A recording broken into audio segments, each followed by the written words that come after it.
인류의 스승 석가모니 공자 소크라테스 예수 어떻게 살라고 하는가 219번째 시간입니다. 생각이 바뀌다 라는 소제목 하에 7개의 질문으로 되어 있습니다. 1번 불가의 고해무변 회두시안 즉 고통의 바다는 끝이 없으나 고개만 돌리면 천국이라는 말이 있습니다. 고개를 돌린다는 것이 무슨 의미인가요? 2번 예수는 회개하라 천국이 가까이 왔느니라고 설파했습니다. 회개하라는 말의 의미가 무엇인가요? 3번 소크라테스가 삼파수를 통해 이루고자 한 것은 무엇인가요?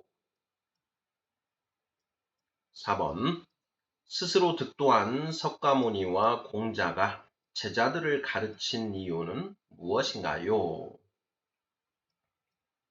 5번 땅을 바라보고 살아가는 삶을 세간, 하늘을 바라보고 살아가는 삶을 출세간이라고 합니다.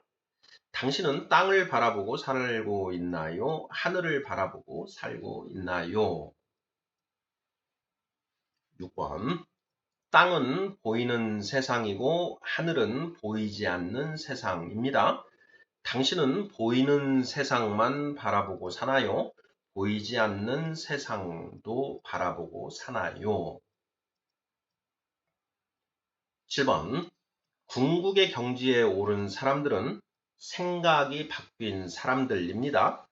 어떤 생각이 어떻게 바뀌었다는 것인가요? 자, 이렇게 해서 모두 7개의 질문입니다. 인류의 스승 석가모니 공자 소크라테스 예수 어떻게 살라고 하는가 219번째 시간 생각이 바뀌다. 자, 우리는 지금 지정의의 변화 득도자의 지정의에 대해서 살펴보고 있는데요. 자, 그 중에서도 이제 지 부분에 대해서 살펴보고 있습니다. 지난 시간에 지의 변화 이렇게 이제 하는 제목으로 몇 개의 질문들을 살펴보았는데 이 시간에는 생각이 바뀌다라는 그런 제목으로 좀 더 심화해서 살펴보고자 합니다. 1번부터 답을 찾아보도록 하겠습니다.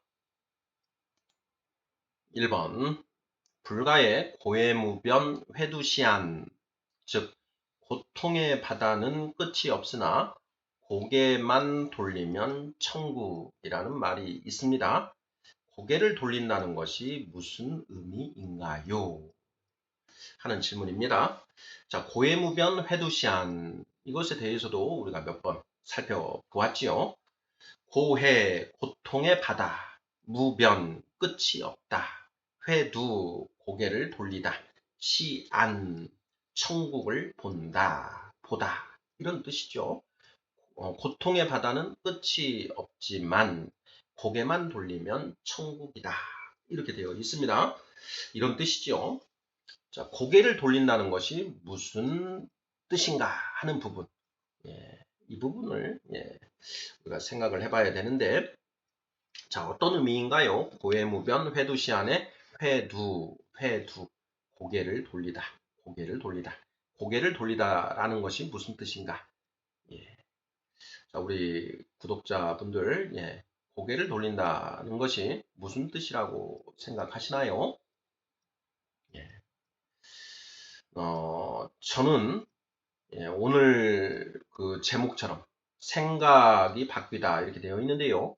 회두라는 것은 고개를 돌린다. 단순히 그 바라보는 곳을 바꾸는 그 시각을 보는 것을 이렇게 전환한다. 이런 의미이기도 한데 좀 더 심화된 의미로 본다면 생각을 바꾸면 이런 의미로 그 새기는 것이 옳지 않을까 이렇게 한번 답을 해 보았습니다. 과연 맞는 것인지 계속 한번 살펴보지요. 자, 2번 질문입니다. 자, 예수는 회개하라 천국이 가까이 왔느니라고 설파했습니다. 회개하라는 말의 의미가 무엇인가요? 자, 회개하라 천국이 가까이 왔느니라. 회개. 자, 회개가 무슨 뜻인가요? 일반적으로 회개하면 죄를 뉘우치다 이렇게 뜻풀이를 하는데 틀린 것은 아니지만 이 회개의 그 의미는 좀 더 다른 것 같습니다. 헬라어로 이제 그 성경 신약 성경은 헬라어로 주로 쓰여져 있기 때문에 이 회개하라라는 말을 헬라어로 이제 어떻게 쓰여져 있는가를 살펴보아야 되는데 메타노이아 이렇게 되어 있습니다. 메타노이아.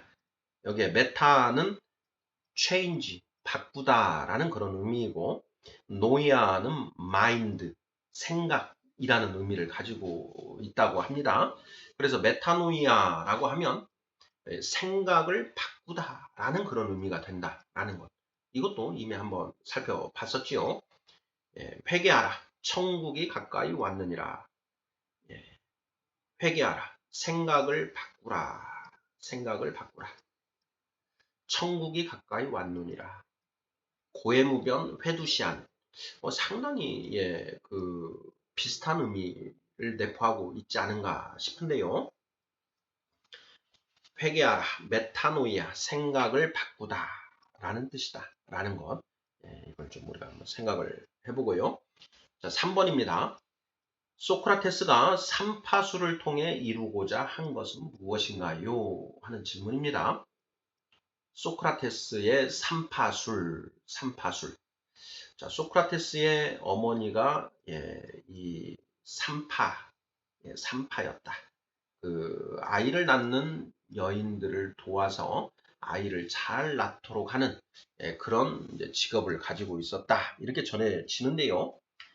소크라테스가 자신이 하는 일을 이렇게 아이를 낳도록 도와주는 것이다. 뭐 이렇게 해서 자 소크라테스의 그러한 어떤 그 기법을 삼파술이다. 이렇게 이제 명명하는 것이죠. 이 내용도 우리가 이미 앞에서 살펴보았습니다. 소크라테스가 이러한 삼파수를 통해 이루고자 한 것은 무엇인가? 삼파수를 통해서 소크라테스가 이루고자 한 것이 무엇이었나요?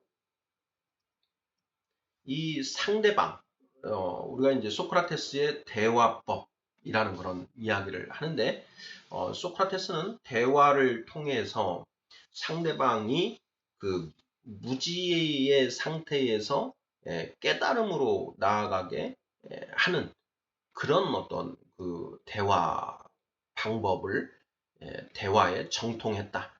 이렇게 이제 우리가 이해를 하고 있지요. 플라톤이 쓴 이제 수많은 대화편들을 보면 소크라테스가 대화를 통해서 상대방으로 하여금 그 하나하나씩 깨닫게 만들어가는 그 과정들을 우리가 살펴볼 수 있습니다. 물론 그 과정이 굉장히 집중이 필요하고 또 깊이 생각해 볼 어떤 그런 내용들인데 그 소크라테스의 그 대화를 쫓아가다 보면 소크라테스의 질문에 답을 하다 보면 자기도 모르게 어떤 그 진리를 깨닫게 되고 지혜를 얻게 되는 이런 결과에 도달하게 된다라는 것입니다. 결국 이 소크라테스가 삼파수를 통해 이루고자 한 것은 상대방이 깨닫게 하는 것이었죠. 상대방이 깨닫게 하는 것이다. 3번 질문, 소크라테스가 삼파수를 통해 이루고자 한 것은 무엇인가?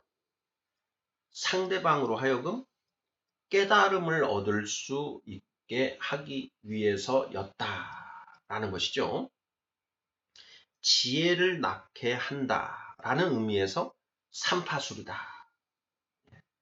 그러니까 누구나 알 수 있는 기본적인 지식을 통해서 복잡해 보이는 문제의 답을 상대방이 찾을 수 있도록 대화로 유도하는 것이다. 여기에 이제 관건은 어떤 질문을 던지는가. 질문을 다 잘 던져야 그 답을 향해서 나아갈 수 있고 그 답을 하는 과정에서 상대방이 깨달음을 얻을 수 있게 된다라는 것이죠. 3번 질문. 소크라테스가 삼파수를 통해 이루고자 한 것은 무엇인가요? 깨달음, 상대방의 깨달음이다. 뭐 이런 맥락으로 답을 하면 맞지 않을까 싶습니다. 4번 질문 보겠습니다. 스스로 득도한 석가모니와 공자가 제자들을 가르친 이유는 무엇인가요? 스스로 득도한, 여기에 스스로가 중요한데요. 석가모니 부처님 그리고 공자님은 이 스스로 연구하고 또 깊이 그 명상을 하고 해서 도를 깨달으셨지요. 공자님은 천지 만물에 새겨진 하나님의 법을 찾아 들어갔고 석가모니 부처님은 인간 본성에 새겨진 하나님의 법을 찾아 들어갔다. 그런데 천지 만물에 새겨진 하나님의 법이나 인간 본성에 새겨진 하나님의 법은 그 내용이 동일하다.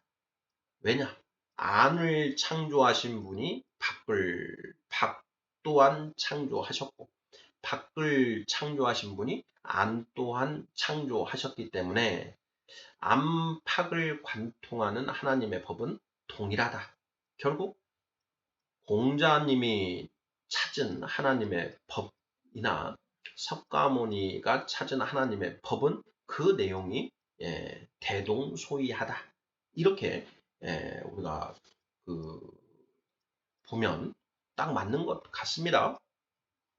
우리 구독자분들께서도 불경과 그리고 유교 경전들의 내용을 비교해서 연구를 해보시면 상당히 유사하다.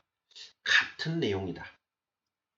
큰 점에 있어서 큰 요지는 동일하다 하는 것을 발견하실 수 있으실 텐데요. 자, 그렇게 스스로 득도한 석가모니와 공자가 제자들을 가르친 이유가 무엇일까 하는 질문입니다. 석가모니 공자가 스스로 깨달았으니 다른 사람들에게도 스스로 깨닫도록 하면 할 수도 있었을 텐데 그렇게 하지 아니하고 남은 평생을 제자들을 가르치는데 몰두하였다라는 것이죠. 자, 그 이유가 무엇인가 하는 그런 질문입니다. 우리가 3번 질문, 소크라테스가 삼파수를 통해 이루고자 한 것은 무엇인가?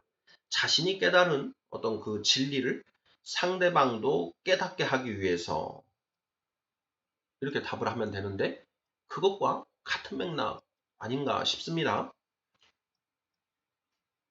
경물치지의 방법으로 진리를 깨달은 그 공자님이 다른 사람들에게 자신이 깨달은 것을 전해주기 위해서 또 온갖 고행과 그리고 명상을 통해서 무상정 등각에 오르신 그 석가모니 부처님이 제자들을 가르치신 이유는 본인이 당신이 깨달은 그 내용들을 그 제자들에게도 다른 사람들에게도 깨닫게 하기 위해서 그렇게 하셨다라는 것이죠. 뭐 이렇게 답을 하면 누구도 틀렸다라고 하지 못할 것 같습니다. 그렇지요? 예. 소크라테스가 삼파술을 통해서 이루고자 한 것, 또 석가모니 공자가 제자들을 가르쳐서 이루고자 한 것은 무엇이냐? 자신들이 깨달은 진리를 공유하기 위해서. 뭐 이렇게 답을 하면 전혀 틀릴 이유가 없는 것이지요. 자, 5번 질문 보겠습니다. 땅을 바라보고 살아가는 삶을 세간, 하늘을 바라보고 살아가는 삶을 출세간이라고 합니다. 당신은 땅을 바라보고 살고 있나요? 하늘을 바라보고 살고 있나요? 자, 땅을 바라보고 살아가는 삶. 땅은 이제 이 세상을 이야기한다라고 하면 뭐 거의 틀림없을 텐데요. 자, 땅을 바라보고 살아가는 삶을 세간이라고 하고, 하늘을 바라보고 살아가는 삶을 출세간이라고 한다. 당신은 땅을 바라보고 살고 있나요? 하늘을 바라보고 살고 있나요? 세간, 출세간, 초세간. 예. 철학을 세간 철학, 출세간 철학, 초세간 철학 이렇게 나누는 것 이미 우리가 앞에서 살펴보았습니다. 세간 철학이라 하면 눈에 보이는 이 세상을 전부로 보고 어떻게 하면 이 세상에서 잘 살고 잘 살 수 있을까? 어떻게 하면 이 세상에서 이 눈에 보이는 세상 속에서 우리가 최선의 삶을 살 수 있을까? 하는 것을 이제 그 연구하는 것이 세간 철학인 것이고요. 출세간 철학은 눈에 보이는 세상이 아니라 눈에 보이지 않는 세상이 있다라는 걸 전제로 해서 그 눈에 보이지 않는 세상에서 잘 살기 위해서는 어떻게 해야 되는가 하는 것을 연구하는 철학이 출세간 철학이라고 했습니다.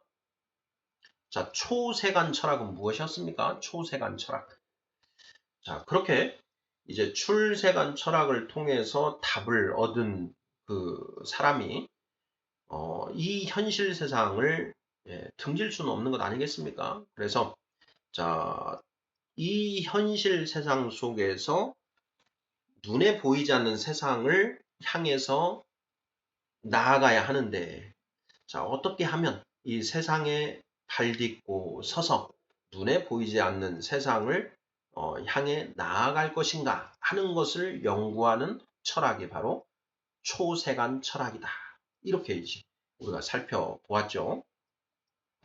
2000년, 1900년대 중국 철학의 거장이라고 할 수 있는 펑유웨이, 이분이 이제 그 철학을 정리하면서 세간 철학, 출세간 철학, 초세간 철학 이렇게 이제 구분을 했고, 공자님의 이 철학은 바로 이 초세간 철학이다.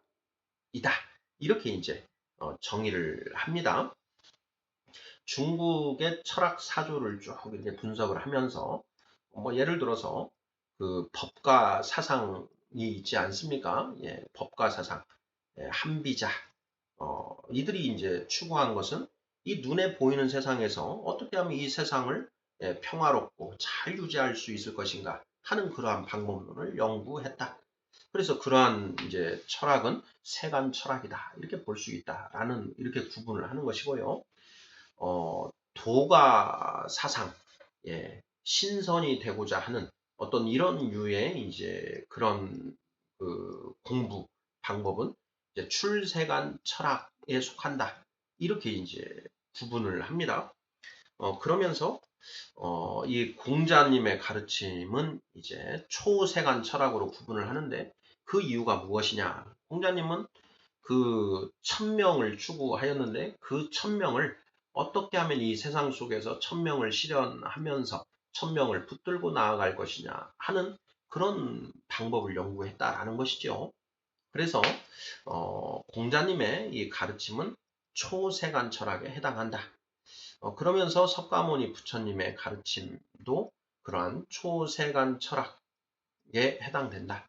이런 이제 그런 그 이야기를 하고 궁극의 철학은 초세간 철학이 맞다. 이런 얘기를 합니다. 이제 그러한 이제 내용을 읽어보면 그러한 어떤 주장에 저도 상당히 공감을 하게 되는데요. 자, 어찌되었건 5번 질문. 땅을 바라보고 살아가는 삶을 세간, 하늘을 바라보고 살아가는 삶을 출세간이라고 한다. 자, 당신은 땅을 바라보고 살고 있는가? 하늘을 바라보고 살고 있는가? 대부분의 사람들은 땅을 바라보고 살아갑니다. 성경에는 땅의 것을 보지 말고 위의 것을 생각하라. 땅의 것을 생각하지 말고 위의 것을 생각하라. 이런 말씀이 이제 있습니다. 신약 성경 중에 골로새서에 이제 나오는 그런 말씀인데 같은 맥락입니다.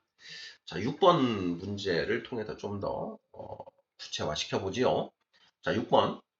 땅은 보이는 세상이고 하늘은 보이지 않는 세상입니다. 당신은 보이는 세상만 바라보고 사나요? 보이지 않는 세상도 바라보고 사나요? 하는 질문입니다. 자, 땅은 보이는 세상, 눈에 보이는 세상이고 하늘은 눈에 보이지 않는 세상이다. 자, 우리가 살고 있는 이 세상. 자, 눈에 보이는 부분이 있고 눈에 보이지 않는 부분이 있다. 눈에 보이는 세상만 바라보고 사는 사람이 있고 눈에 보이지 않는 세상만 바라보는 사람이 있고 둘 다 바라보고 사는 사람이 있다. 뭐 이렇게 얘기해도 틀린 것은 아닐 것 같습니다. 이제 눈에 보이는 세상만 보는 사람, 그리고 보이지 않는 세상을 볼 수 있는 사람. 자, 눈에 보이는 세상. 이거는 이제 육안으로 보는 세상이죠. 눈에 보이지 않는 세상은 영안으로 볼 수 있다. 영안으로 볼 수 있다. 영안이 열린 사람과 영안이 여전히 닫혀져 있는 사람. 이렇게 두 부류의 사람이 있다라는 것이죠. 자, 당신은 보이는 세상만 바라보고 사나요? 보이지 않는 세상도 바라보고 사나요? 보이지 않는 세상, 보이지 않는 세상.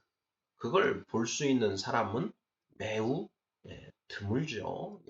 그리고 보이지 않는 세상을 인정하는 사람도 매우 드뭅니다. 하지만 우리 스승들은 이 보이지 않는 세상을 보고 있었고 또 그 세상을 추구하면서 살았지요.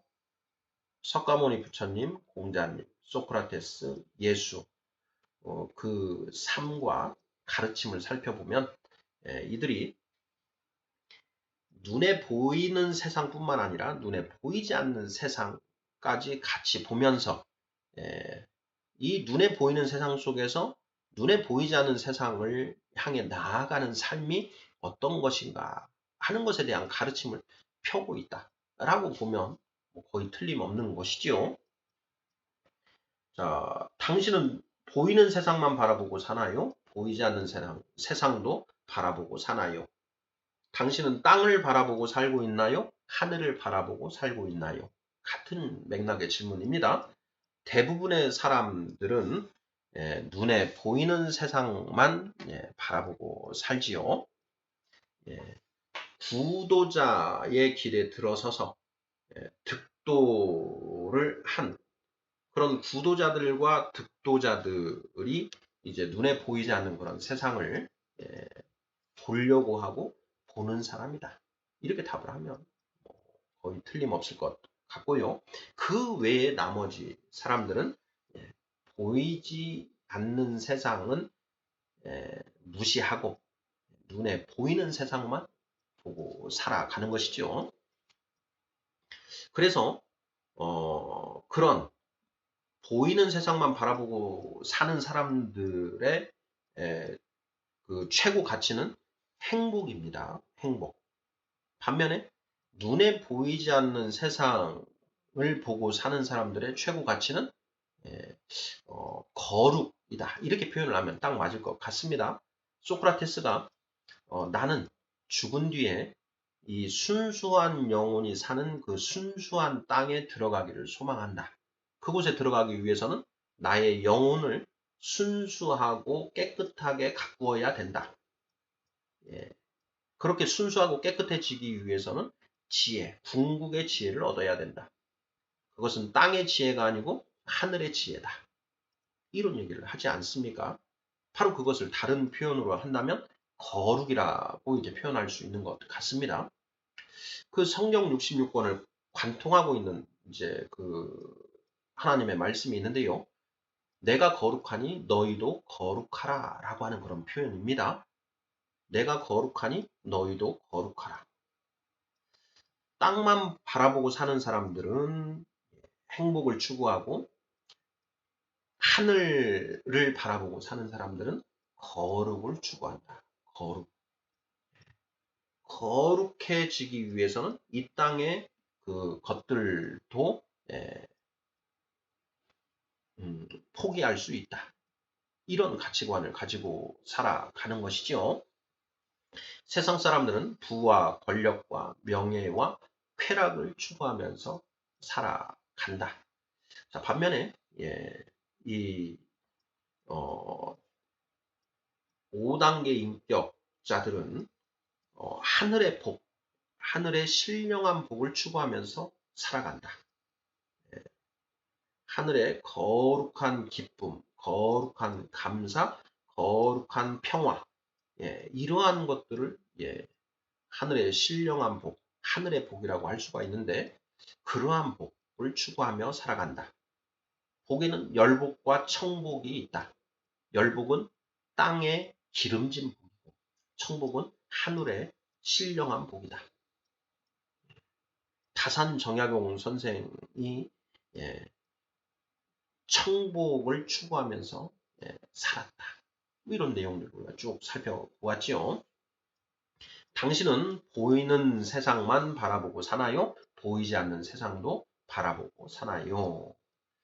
자, 지금까지 우리가 눈에 보이는 세상만 바라보고 살았다면 지금부터라도 눈에 보이지 않는 세상을 보려고 노력하고 그 보이지 않는 세상을 함께 바라보고 살면 어떨까 하는 그런 생각이 듭니다. 고해무변 회두시안 회개하라 천국이 가까이 왔느니라 하는 그런 가르침인 것이죠. 자, 마지막 7번 질문입니다. 궁극의 경지에 오른 사람들은 생각이 바뀐 사람들입니다. 어떤 생각이 어떻게 바뀌었다는 것인가요?